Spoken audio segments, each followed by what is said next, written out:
The missiles may be quieter, but make no mistake, the US-Iran conflict is far from over. In fact, the battlefield may simply be changing. We are now seeing something that could be just as consequential as the airstrikes: economic warfare. The United States has just announced another major round of sanctions against Iran.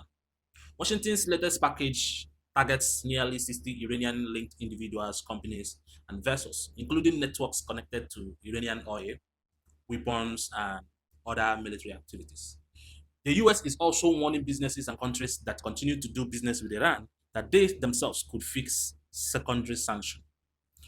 Washington's objective is straightforward: put economic pressure on Tehran to force it back to the negotiating table and accept major concessions. But here is where we need to be honest. Sanctions can put pressure on a government, but they can also put pressure on ordinary people. Iran's currency hit a record low Monday as Washington prepared to announce new sanctions.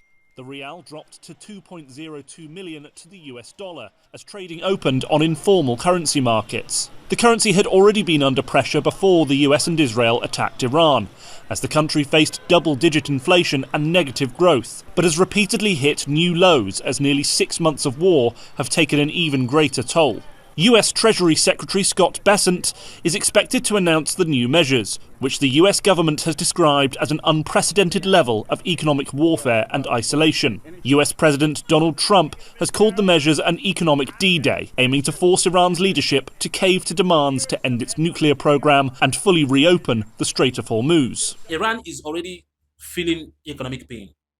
The country is dealing with inflation, a weakened currency, and growing pressure on basic goods. And now we are seeing long queues at petrol stations in Tehran. But before anyone says, isn't Iran an oil producing country? Yes, it is.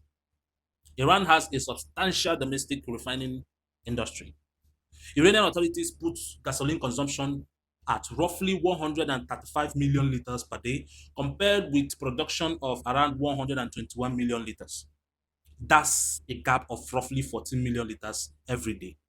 The problem is that its fuel gasoline consumption has been running above available production, while the war has damaged part of its energy infrastructure and made import and distribution more difficult. Iranian officials have been considering rationing and fuel price changes as the gap widens. And after the United States sanction announcement, long lines again happened to appear in gas stations in Tehran. Iran has also been considering reducing subsidized fuel quotas. So yes, the sanctions are part of the pressure, but we shouldn't pretend they are the only cause of Iranian fuel problem. No, high domestic consumption, production constraints, war damage, import difficulties due to blockade, and panic buying are all part of the picture. Now, let's turn the camera around, because the United States isn't walking away from this conflict without consequences either. American drivers are paying more for gasoline. The US national average for regular gasoline has climbed to over $4 per gallon, according to AAA, with elevated crude price linked in part to the Middle East conflict. The Trump administration has even moved to end the summer gasoline blend requirements earlier, in an effort to increase supply and lower price. And this matters because gasoline isn't just about your car. Higher energy costs can feed into transportation, shipping, manufacturing, and ultimately the price consumers pay. So an Iranian family can be standing in a fuel queue, while an American family is standing at a gas pump wondering why filling the tank suddenly costs so much. Different experience, same war. America doesn't have to import Iranian oil for Americans to feel the impact. Oil is traded on a global market, which brings us to Iran's biggest piece of leverage, the Strait of Hormuz. Before the war, the waterway carried roughly 1/4 of global oil and LNG shipments. Since the conflict began, most shipping through the strait has been shut down. Iran has enormous leverage because of its geographic position. And that means the consequences don't stop in Tehran or Washington. They can reach Europe, Asia, Africa, and eventually your local gas station. But here is where I think Iran also needs to be criticized. Using a vital international waterway as leverage in a war puts enormous pressure on countries that aren't even part of the conflict. It can increase energy prices and disrupt global trade. At the same time, the United States is using its naval power to challenge Iran's control over shipping and has imposed sanctions on companies involved in Iranian-linked shipping and services. So both sides are using economic and strategic pressure. And both sides are affecting people far beyond their own borders. Now, Washington deserves criticism too, because when the United States uses its dominance over the international financial system to threaten companies and countries that trade with Iran, the consequences don't necessarily stop with Iranian government. The latest sanctions are explicitly designed to isolate Iran economically. Tehran has condemned them as unlawful and said it will resist pressure. The head of Iran's top security body said any attempt by Trump to impose sanctions would be met in a seismic manner. حالا اگه قرار باشه ما رو تحریم اقتصادی بکنن مگه آمریکا کم شرکت نفتی و اقتصادی در اطراف ایران و در جاهای دیگه داره خب ما اونا رو میزنیم. So the question we should ask isn't are sanctions good or bad? It is, are these sanctions actually achieving their political objectives, and what humanitarian and economic cost comes with them? Because if the objective is to force Iran into a deal, then eventually we need to know whether the pressure is bringing Tehran closer to compromise or simply making Tehran more determined to resist. And there is evidence for both arguments. The United States says its pressure is designed to force meaningful concessions.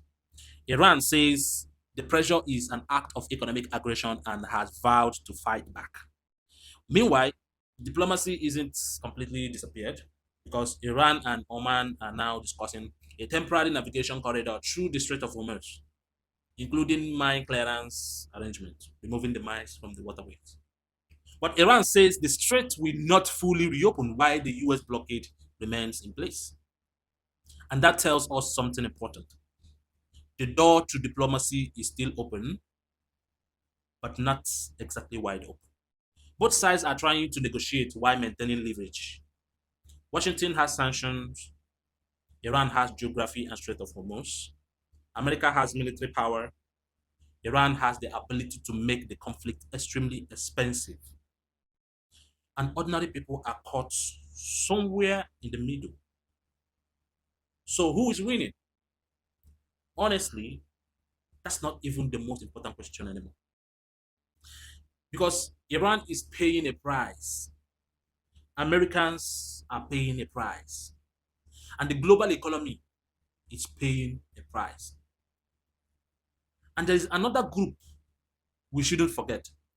The people who are actually living through the war, soldiers, civilians, families, workers, people who didn't decide to start this conflict but have to live with its consequences. And that's why I believe both Washington and Tehran deserve scrutiny.